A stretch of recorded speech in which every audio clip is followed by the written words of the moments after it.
Sans transition, je vais passer le micro à Jérôme qui va être un peu notre expert, notre voix scientifique de la journée en quelque sorte. Jérôme va pouvoir se présenter, mais tout au long de la journée, il va introduire les sessions en donnant un petit peu un éclairage scientifique sur le contenu de la session qui va suivre, donner un peu de perspective macro. Et donc, il va pouvoir commencer ça tout de suite pour la première session qui va débuter dès à présent. Jérôme, à toi la parole. Merci Brieux.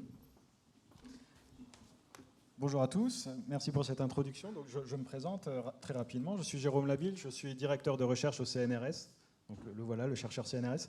Je travaille à Aix-Marseille Université et je suis physico-chimiste. Je m'intéresse aux problématiques de pollution dans les cycles naturels et les cycles d'usage de l'eau.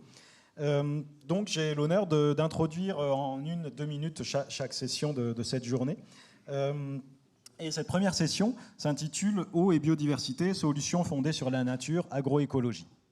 Donc pour vous donner une vision globale et donner de la perspective, voilà une grosse mission qui m'est attribuée. Je voulais rappeler que l'équilibre naturel des éléments dans les milieux environnementaux, c'est ce qui permet leur résilience face aux facteurs de stress multiples auxquels ils sont soumis. Et donc une mauvaise gestion de ces milieux peut avoir des impacts forts sur l'environnement. Ceci est particulièrement vrai pour les milieux visités par l'eau, parce que le cycle naturel de l'eau est intimement lié à son cycle d'usage, et chaque interaction de l'homme avec l'eau peut avoir des conséquences fortes à différentes échelles.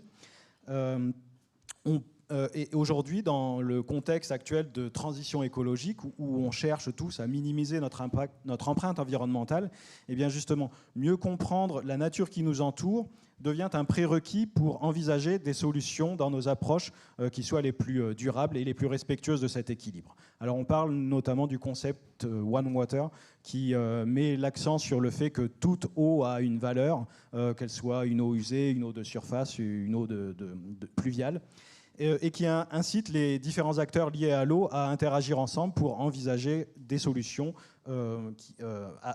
pour ces défis liés à l'eau.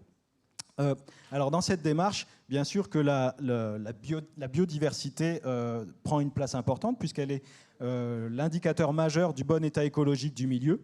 Et l'agroécologie s'inspire également de cette philosophie en proposant une agriculture intelligente, sobre, qui s'inscrive dans son écosystème. Pour terminer, je voulais ajouter un mot supplémentaire sur le fait que mieux comprendre la nature qui nous entoure nous permet non seulement de mieux la préserver, mais ça peut aussi être une source d'inspiration pour envisager des solutions de rémédiation face aux problématiques environnementales émergentes. Car moi je vois également la nature comme une formidable machine à épurer dont on peut s'inspirer. Notamment pour développer des nouveaux procédés de dépollution. Donc, je pense par exemple aux filtres plantés dans les zones humides, aux matériaux adsorbants, géosourcés. Donc la phytorémédiation, la biodégradation, la filtration par les milieux poreux, les berges, sont autant de processus qui siègent dans la nature et dont nous pouvons nous inspirer pour envisager ces solutions ensemble.